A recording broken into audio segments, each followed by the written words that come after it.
Bonjour à tous et bienvenue dans notre émission Le Rendez-vous des entrepreneurs. Nous vous proposons un programme qui a pour objectif de répondre aux problématiques des chefs d'entreprise afin de partager les astuces à connaître et les pièges à éviter dans le cadre de votre activité. Étant dans la Caraïbe, le tourisme est une partie importante de l'activité économique de nos îles.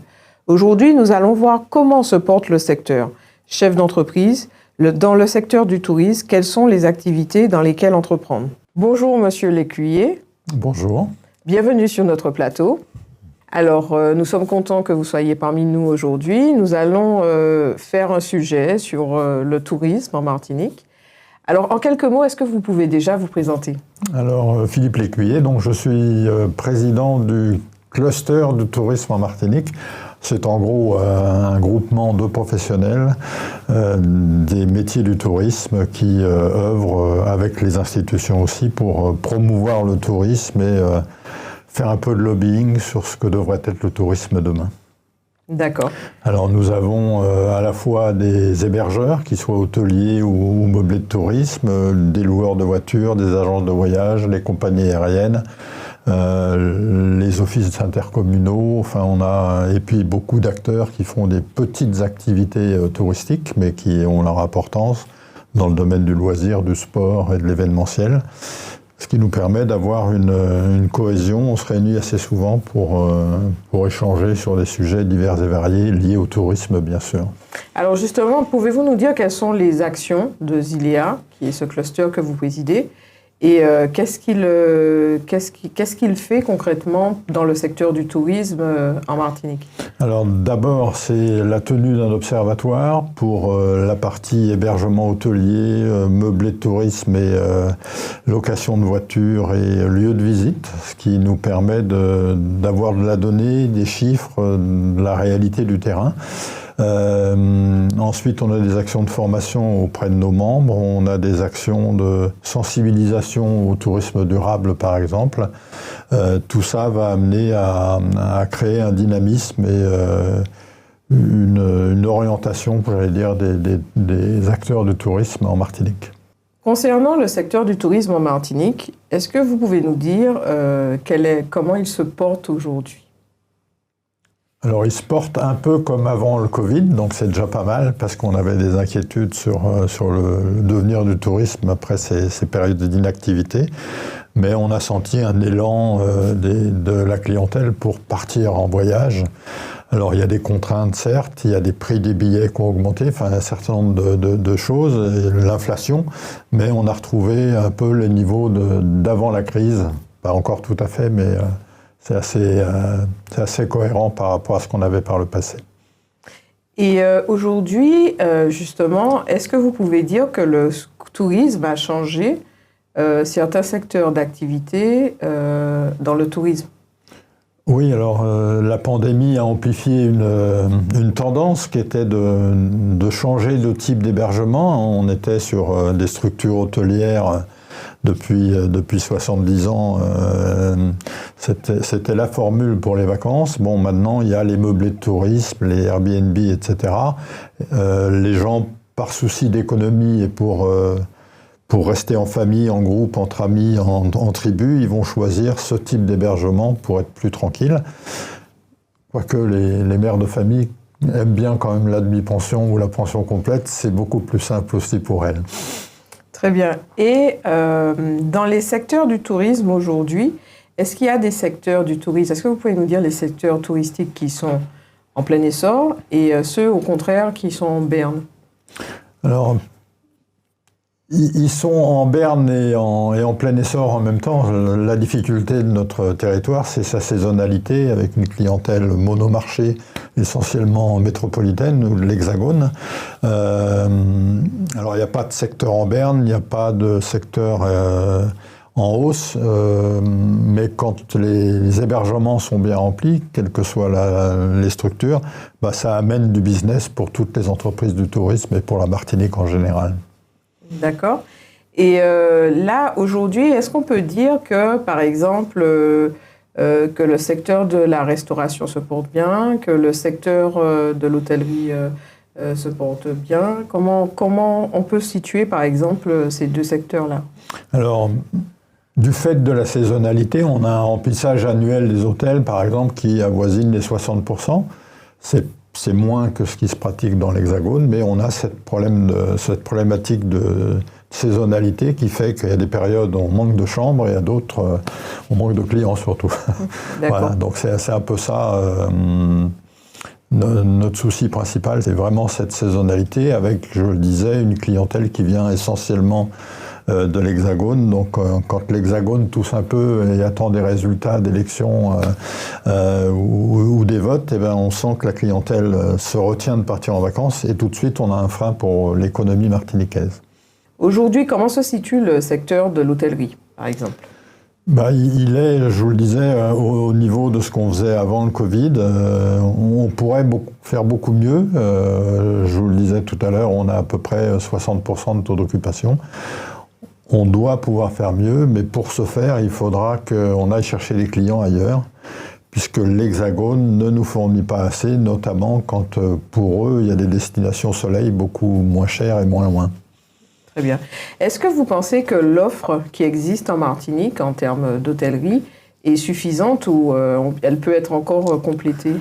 Alors, la problématique, c'est qu'on a des anciens hôtels qui ont du mal à se rénover, qui sont dans des concepts un petit peu des années passées, et puis un certain nombre d'hôtels plus récents ou qui ont été rénovés qui marchent très bien.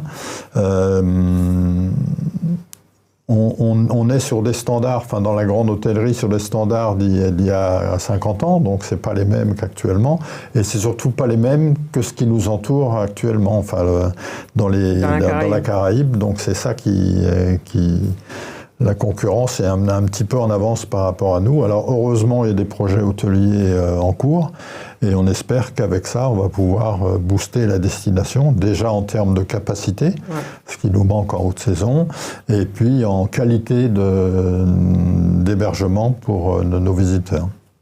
Très bien. Et au niveau de la restauration, par exemple? Alors, sur la restauration d'hôtel, un chiffre, on sert quand même par jour dans les hôtels de Martinique un peu plus de 5200 couverts, entre le petit déjeuner, le déjeuner et le dîner. Donc ça représente à la limite beaucoup de restaurants, mais les restaurants autour des hôtels ou les restaurants de Martinique en bord de plage, etc., pourraient avoir plus de clientèle touristique. Alors il y a un peu tout niveau de restauration, il y a du très bon, il y a du moins bon, mais globalement la clientèle touristique est satisfaite de ce qu'on leur propose en Martinique. Que pensez-vous de la façon dont est vendue la destination Martinique ? Alors globalement, elle est bien vendue par l'Hexagone et par le Canada notamment. La problématique des vendeurs, des responsables d'agences, c'est qu'ils ont tendance toujours à préconiser les vacances dans le sud parce que les belles plages sont là, le sable est blanc, alors qu'on aurait envie ou besoin qu'on remonte un peu vers le nord et qu'on améliore la destination nord qui est très prisée de nos visiteurs.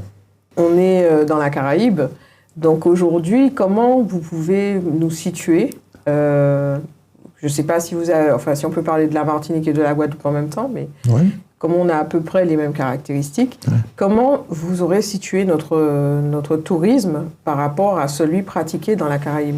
Alors, on est dans des concurrents déloyaux. Alors avec la Guadeloupe, on est à peu près similaire. Par contre, par rapport à l'environnement caribéen, on a des difficultés en termes de masse salariale, en termes d'achat, de provenance des articles dont on a besoin. Tout ça crée une concurrence un petit peu déloyale, mais d'un côté, on a les Caribéens qui sont très axés sur les États-Unis. Et de notre côté, Guadeloupe, Martinique, on est plutôt très axé sur l'Hexagone, donc on ne se croise pas beaucoup. Mais c'est vrai que la qualité globale des hébergements dans la Caraïbe est meilleure que nous, peut-être le service aussi, mais il y a des grandes distensions dans les charges et les prix aussi entre ces destinations.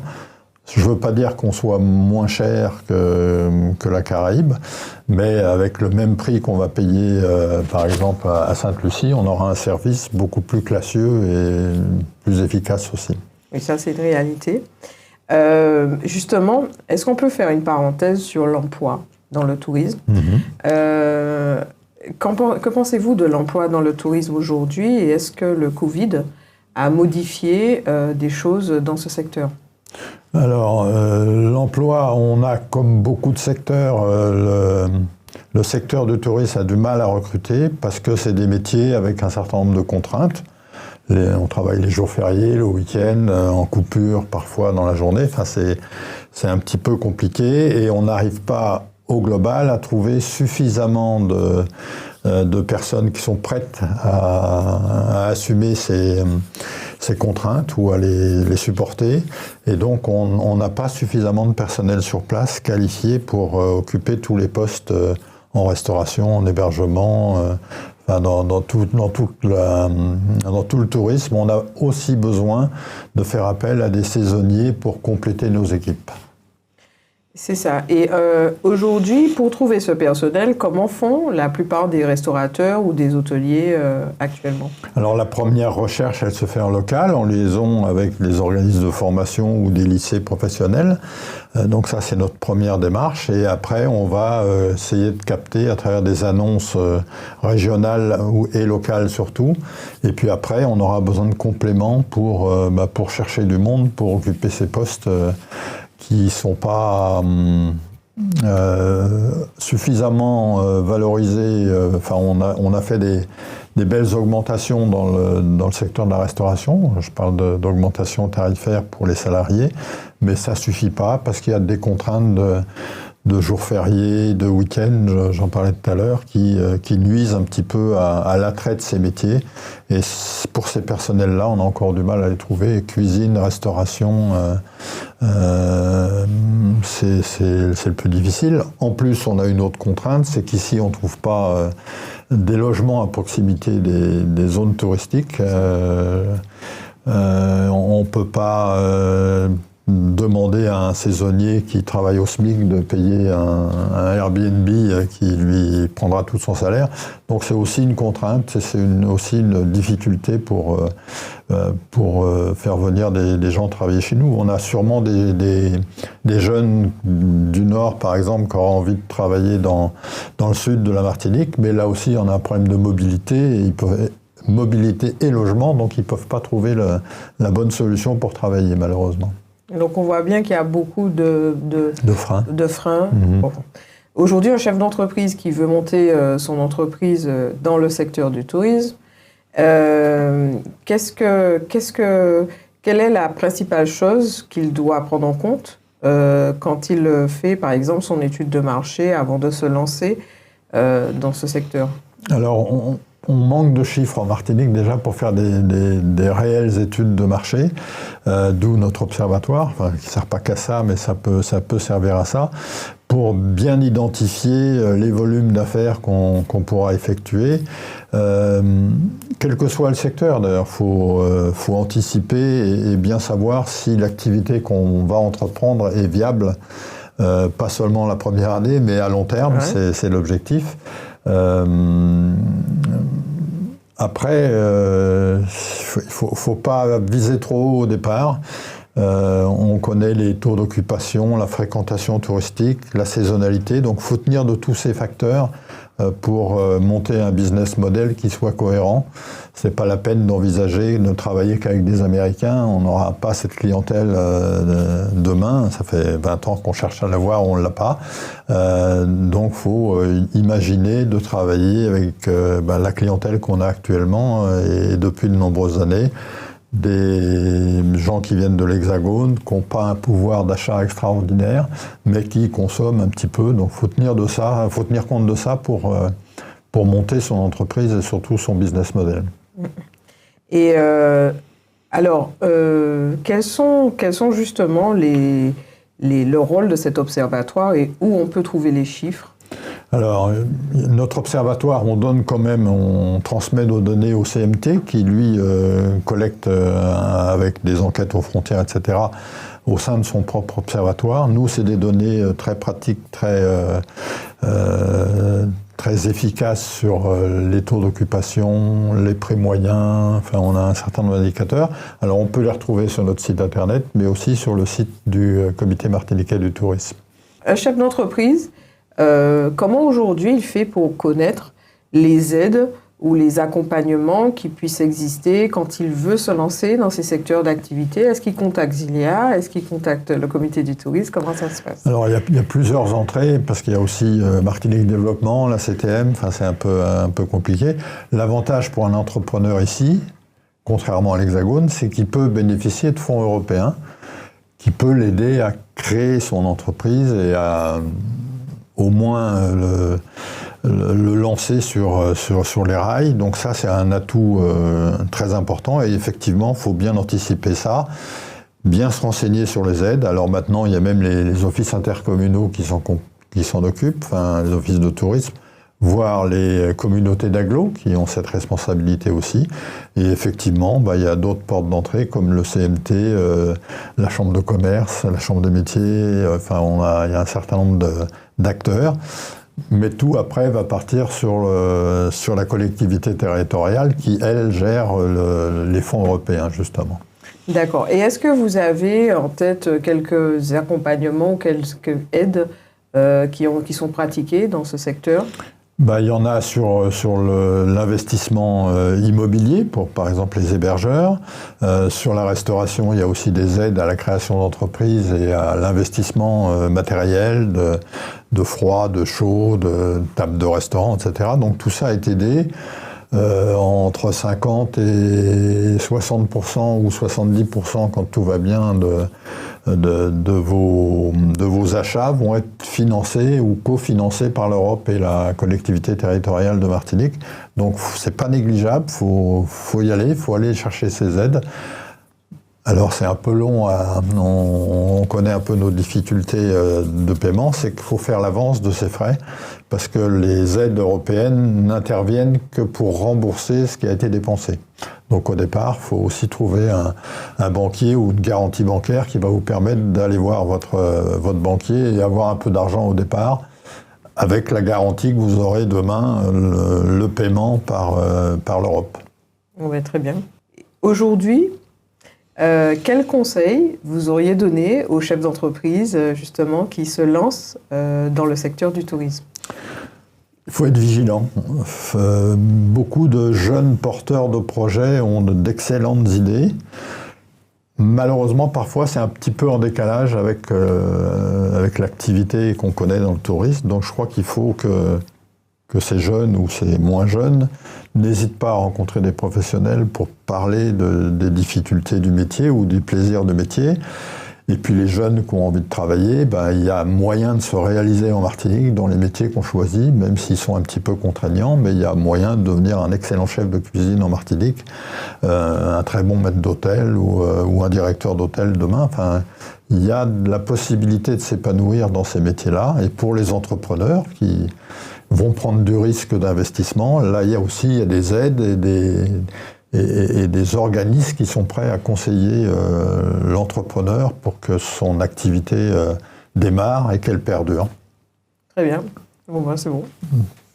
Entrepreneurs, j'espère que cette émission vous a permis de vous éclairer dans l'évolution de votre activité. Quant à nous, nous nous retrouvons le mois prochain pour une nouvelle émission. Et n'oubliez pas, demain, c'est aussi entreprendre.